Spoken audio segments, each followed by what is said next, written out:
शहरासह जिल्हाभरातील रुग्णांकरिता जीवनवाहिनीचे काम करणाऱ्या घाटी रुग्णालयात शासनाच्या वतीने करोडो रुपये खर्च करून सामान्य रुग्णांना सुविधा देण्याचे प्रयत्न करण्यात येत असतात। मात्र दुसरीकडे प्रत्यक्ष परिस्थिती पाहता या घाटी रुग्णालयातील ओपीडी येथील वार्ड क्रमांक 13 ची स्थिती अत्यंत वाईट असून रुग्णालयातून बरे होण्याऐवजी सुदृढ व्यक्ती या ठिकाणी आल्यास रुग्ण होण्याची दाट शक्यता दिसून येत आहे। या अस्वच्छतेविरुद्ध घाटी प्रशासनाचे अधिष्ठाता काय कारवाई करतील याकडे रुग्णांसह नागरिकांचे देखील लक्ष लागून आहे।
शेड मध्ये जा तिकडे खाली कडे येतात।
घाटी हॉस्पिटलमधील जी आपली ओपीडी आहे त्याच्या टॉयलेट बाथरूमबद्दल काय तक्रार होती? त्याबद्दल बरेच लोकांना एवढे अधिकारी आले गेले पण कोणीही बाथरूमकडे लक्ष देत नाही।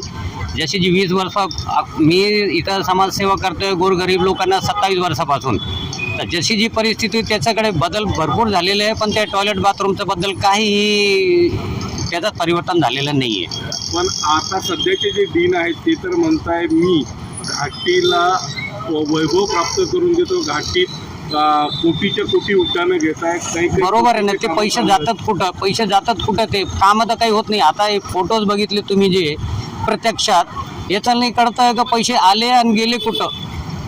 आ रे लड्डू जा रे लड्डू तो बहुत करते रहते हैं लेकिन वो काम ही नहीं हो रहा है ना। आपलं मराठवाड्यासाठी वरदान ठरलेली घाटी हॉस्पिटल, इथून मराठवाड्यात नाही तर भरपूर लांब लांबचे लोक येत आहे आणि अशी परिस्थितीमध्ये जर लोकांनी पाहिलं तर त्यांच्या शरीरासोबत ते हे खेळच व्हावे लागला आहे। कारण ते इथं जे साफसफाई जशी पाहिजे तशी टॉयलेट बाथरूममध्ये मेन नाही आहे। वार्डमध्ये पण झुरड आहे, येथे प्रत्येक ह्याचं पण चालतं. टॉयलेट बाथरूम स्वच्छतेसाठी प्रत्येक वार्डाला सर्व ठिकाणी कर्मचारी दिलेले आहेत. नाही, कर्मचाऱ्यांची अपूर्णता आहे.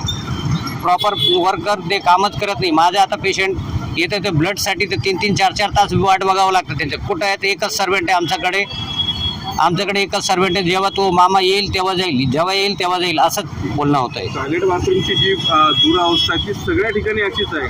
प्रत्येक वार्डमध्ये सुद्धा आहे. ओपीडी वार्डमध्ये पण तसंच आहे.